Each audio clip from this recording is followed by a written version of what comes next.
hoje. Queria saudar todos os presentes, os convidados, os oradores, naturalmente fazê-lo na pessoa do Secretário-Geral José António Simões, cumprimentar também José Maria da direção do CIMA e o Sr. Silviano Febvre, Vice-Presidente da Industrial Europe, e neles saudar todos os representantes de sindicatos, dirigentes sindicais, das empresas também presentes e todos os convidados nesta iniciativa tão importante que, como dizia o Sr. Secretário-Geral agora mesmo, culmina um projeto e um trabalho longo e é mais uma iniciativa de que o CIMA se pode orgulhar enquanto sindicato representativo de um conjunto de setores importantes para o sindicalismo português. E estes temas são importantíssimos, acima de tudo, pela oportunidade que neste momento temos de refletir sobre questões que são importantíssimas para discutir o modo como os mercados internacionais se estruturam numa época de tão grandes transformações na economia mundial e, portanto, questões fundamentais para o futuro das relações laborais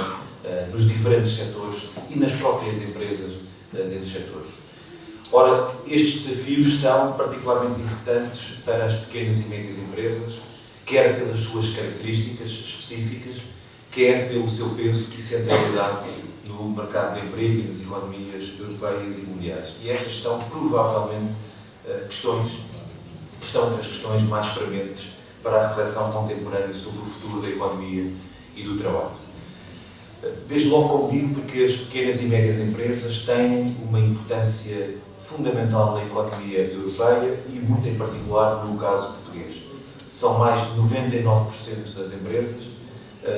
No panorama europeu, representam mais de 2/3 do emprego. Em Portugal, têm mais de 70% do emprego. Isto são dados dos últimos anos, são dados atualizados. E, portanto, quer o tecido empresarial, quer o próprio crescimento do emprego, está fortemente baseado na capacidade e no dinamismo das pequenas e médias empresas. Aliás, muitas delas são também jovens empresas, startups, além, naturalmente, dos projetos empresariais mais consolidados, mas sabemos que grande parte do emprego criado vem precisamente deste setor, deste segmento das nossas economias. E, portanto, podemos dizer, e esta era uma primeira nota que gostaria de deixar, que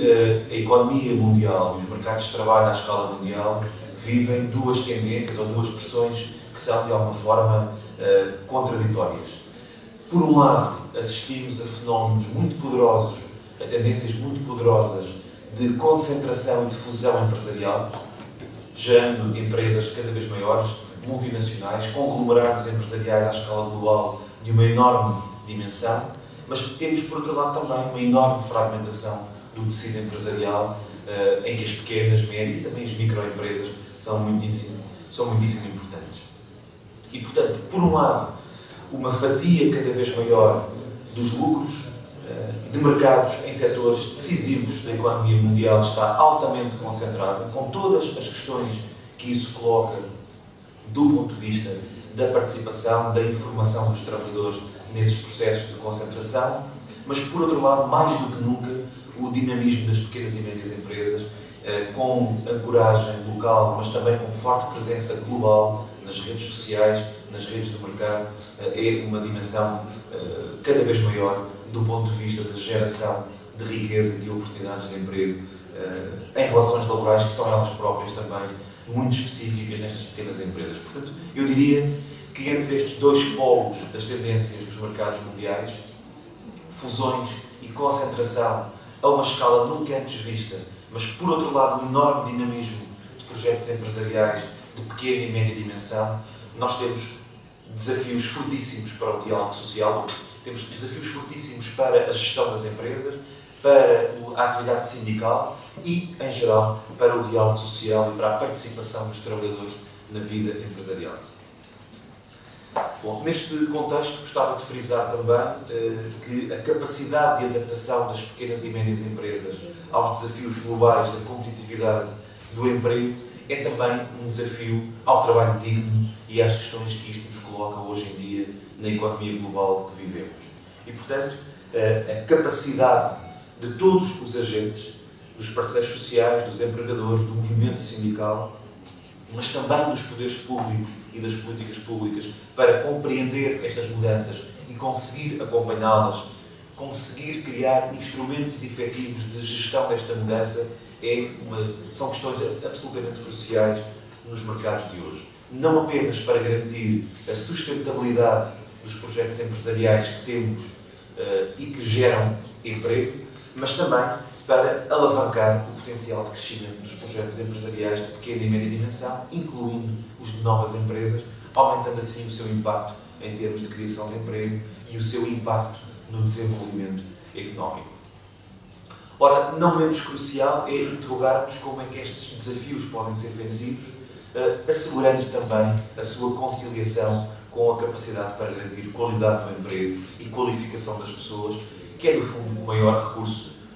das próprias empresas. Por isso, eu creio que, mais do que nunca, temos, eu diria, 3 eixos de preocupação sobre os quais gostaria de vos deixar notas muito breves nesta minha intervenção inicial. O reforço do potencial de investimento das empresas, o reforço da qualificação das pessoas e a modernização e reforço do diálogo social. Do lado, começando pelo primeiro ponto, do lado do investimento e do crescimento económico, sabemos que temos hoje desafios muito complexos. Os últimos dados, ainda esta semana conhecidos da OCDE, apontam para um abrandamento da economia mundial e sabemos que, em particular, na União Europeia e na zona euro, há dificuldades específicas que não são fáceis de ultrapassar e que têm atingido muito, em particular, países como Portugal, devido às condições que são conhecidas dos últimos anos. Em Portugal, e permitam-me que diga brevíssimas palavras sobre o caso português, há 2 problemas que estão muito interligados. Por um lado, a falta de capital nas empresas para investir, e as PMEs, as pequenas e médias empresas, foram muitíssimo atingidas por este problema de falta de capital para investir, falta de acesso aos mercados de capitais, mas também falta de poder de compra das famílias e das pessoas para, no mercado, poderem também ajudar a contribuir para virar a página desta austeridade fortemente penalizadora. E, portanto, eu diria que, se outros países sofrem com o abrandamento da economia mundial, imagine-se o que tem acontecido com o caso português. É esse o grande desafio que nós temos hoje, é o desafio de conseguir virar a página da austeridade e fazer com que a economia portuguesa sofra menos, quer com as condições conhecidas das economias europeias, quer com a situação mais particular, que não vou detalhar, de alguns mercados para onde Portugal tradicionalmente exporta muito e que estão neste momento também em grandes dificuldades. Deixar uma mensagem a este respeito: o governo português está muitíssimo, fortemente empenhado no cumprimento dos seus compromissos internacionais no seio da União Europeia e dentro da União Europeia estará sempre do lado daqueles que entendem que para sair da crise é preciso preservar a estabilidade, mas fomentar o crescimento. Porque estabilidade sem crescimento é a agonia e a morte lenta das nossas economias. Há um conjunto de programas que estão a ser lançados, naturalmente não é aqui o contexto para os detalhar, programas para capitalizar as empresas, programas de simplificação administrativa, programas de apoiar novos projetos empresariais como o Startup Portugal. Não vou, como imaginam, detalhar estas medidas que estão a ser lançadas, mas confiamos que serão medidas de grande importância para podermos rapidamente ter os níveis de crescimento económico a que ambicionamos.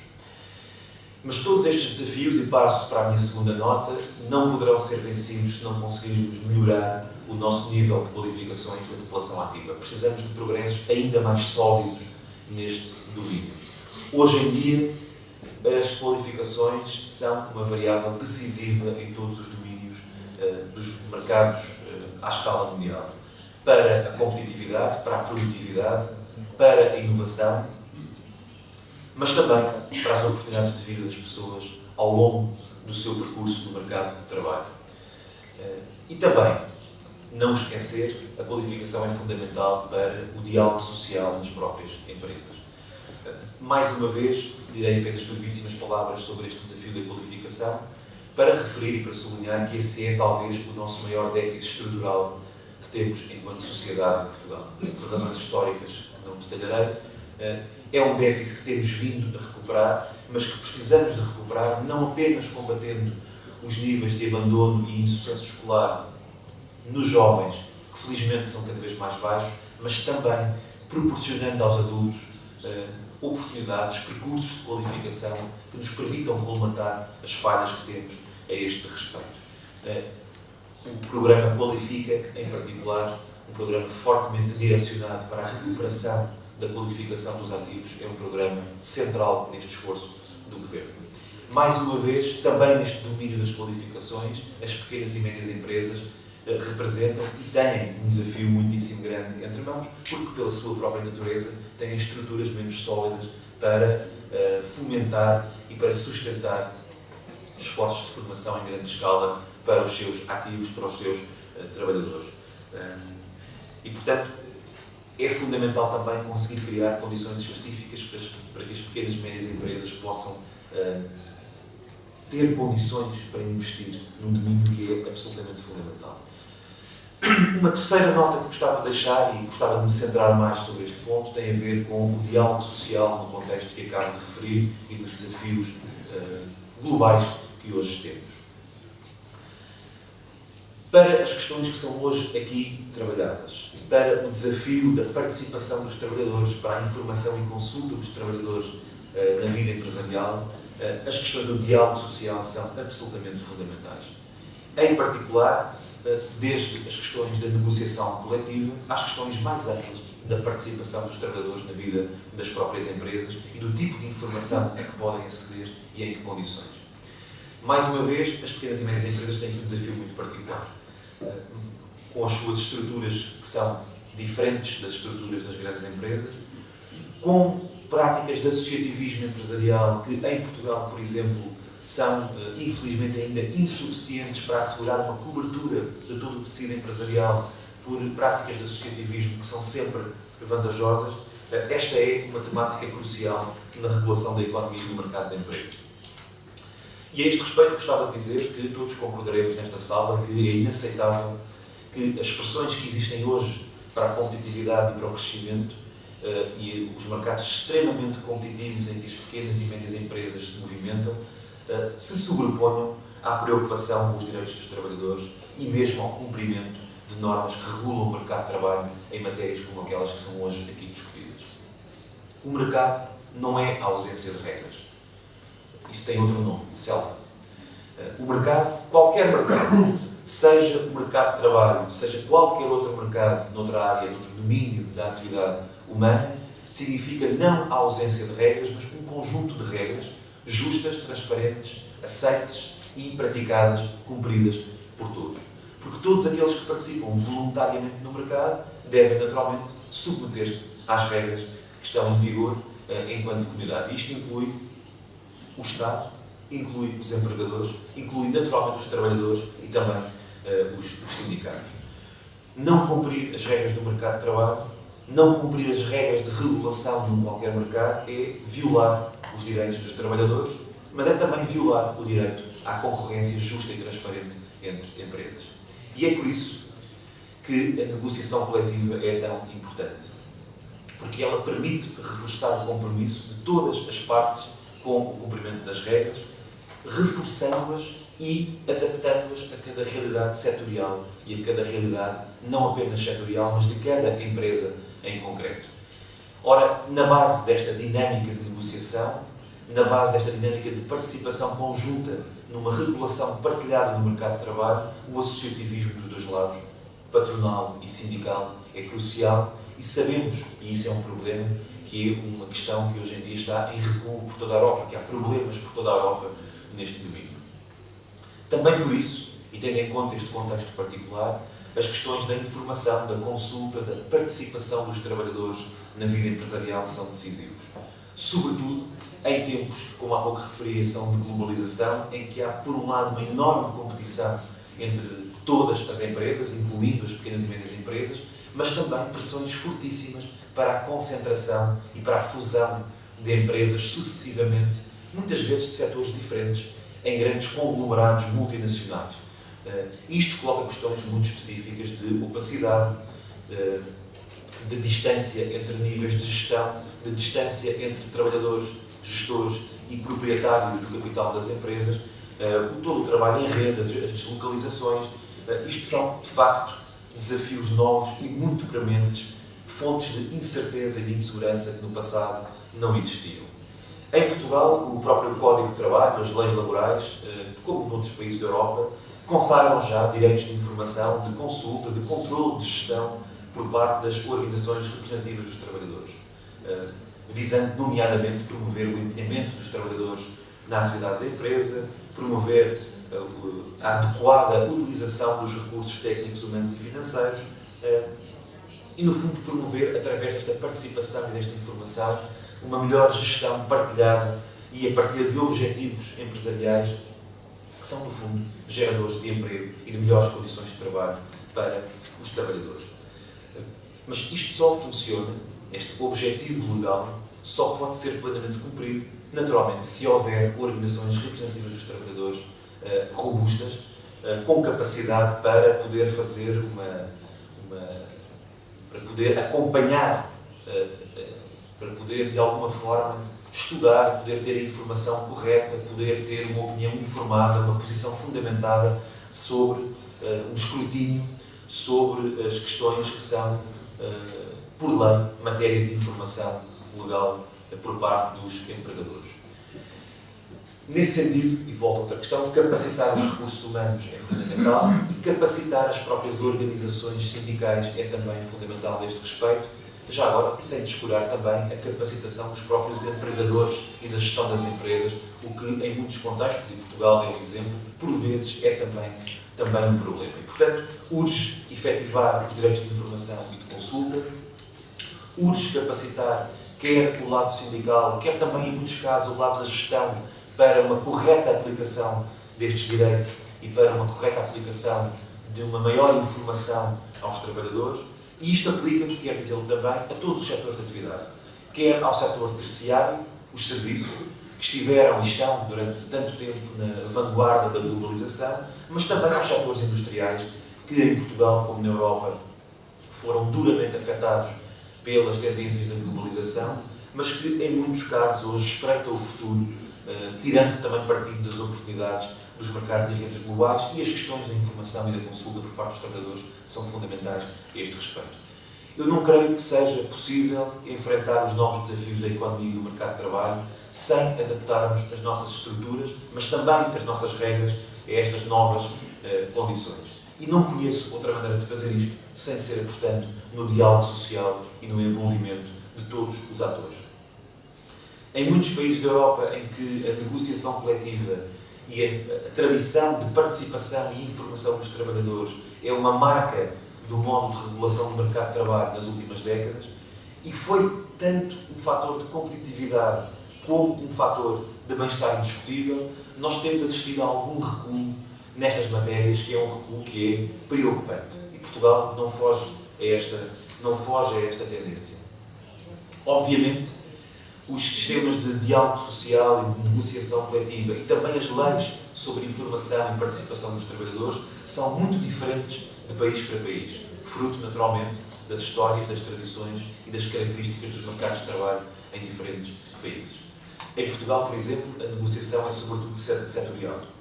e, dada a escassez de cobertura e a fragmentação das estruturas do associativismo sindical e empresarial, em particular nas pequenas e médias empresas, estes setores têm sido abrangidos sobretudo por portarias de extensão. E, de facto, o nível empresarial da negociação é ainda hoje menos relevante do ponto de vista estatístico.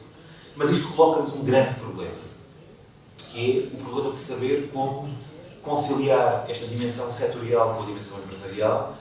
mas também como valorizar o diálogo social e a participação e informação dos trabalhadores nas empresas. E, portanto, também como ativar os deveres dos empregadores neste domínio. Como é que nós conseguimos tornar estas questões parte da nossa cultura empresarial, em particular no momento em que tantas empresas já lidam com enormes desafios de reestruturação, modernização, internacionalização.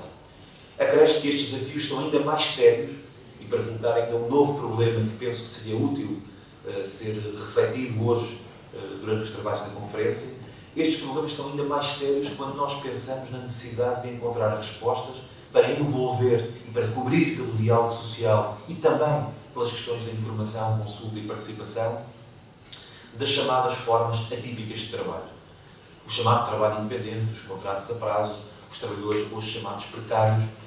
que são um segmento de trabalhadores para os quais estas questões que hoje se discutem têm ainda uma relevância e uma delicadeza especial. Estou certo, para concluir, estou certo que não direi nada de novo para aqueles que estão nesta sala quando afirmo que este não é um caminho fácil de cumprir. Porque há, de facto, interrogações fundamentais que estão aqui presentes. Como melhorar a presença e a força do diálogo social e dos deveres mútuos de empregadores e trabalhadores nos atuais mercados tão frágeis, tão voláteis, tão globais, tão competitivos. Isto é, como conseguir fatores de estabilização num contexto que é ele próprio marcado pela profunda instabilidade.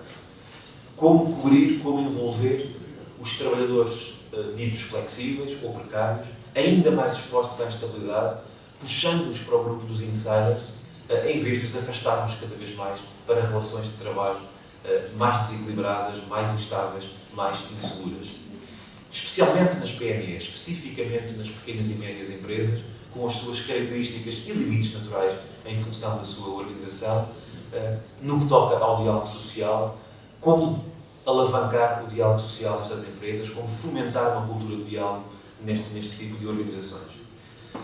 Não dentro desta sala, seguramente, mas seguramente lá fora, muitos opinion makers, muitas pessoas com opiniões sobre o nosso mercado de trabalho, sobre as economias, dizem hoje, com alguma leviandade, que falar hoje de democracia empresarial, falar hoje de comunidades empresariais baseadas no diálogo social e na participação de todos na vida das empresas, é uma espécie de relíquia do passado, de resquício do passado, de alguma forma ultrapassado e condenado a desaparecer. Muitos dirão até que o diálogo social, que a negociação coletiva, que a informação e participação dos trabalhadores serão fatores de bloqueio para a vida das empresas. Nada de mais errado, nada de mais leviano, nada de mais perverso em tempos já tão complexos. Se nós não formos capazes de adaptar as nossas estruturas de regulação às condições da nova economia, do capitalismo globalizado, estaremos tão só a desistir de criar as condições que talvez não sejam suficientes, mas são de certo necessárias para a capacidade que as nossas sociedades, através de milhões de pequenas e médias empresas, tanto nos setores industriais como no setor dos serviços, têm para competir à escala global de um modo sustentável e equilibrado. É nestes fóruns, em fóruns como esta Conferência Internacional que hoje o CIMA organiza e que mais uma vez aproveito para felicitar, em estreito diálogo entre trabalhadores, sindicatos e empregadores, que vamos refletindo e criando as bases para uma correta compreensão sobre aquilo que está a acontecer no mundo do trabalho e no mundo das empresas de hoje. E sem essa compreensão, nós não poderemos ter instrumentos corretos aplicados à realidade que vivemos. Por isso, estamos aqui hoje para aprender com as experiências, com as dificuldades, com possíveis soluções que possam existir e com vontade, com inovação, com determinação, disseminar as boas práticas que felizmente já vão existindo e que encontramos no mercado de trabalho, não apenas em Portugal, mas noutros países europeus. É este o desafio que hoje esta Conferência Internacional tem, os oradores e os participantes. Pela minha parte, posso apenas desejar-vos felicidades e bons resultados para este trabalho tão longo. Muito obrigado a todos e a todas.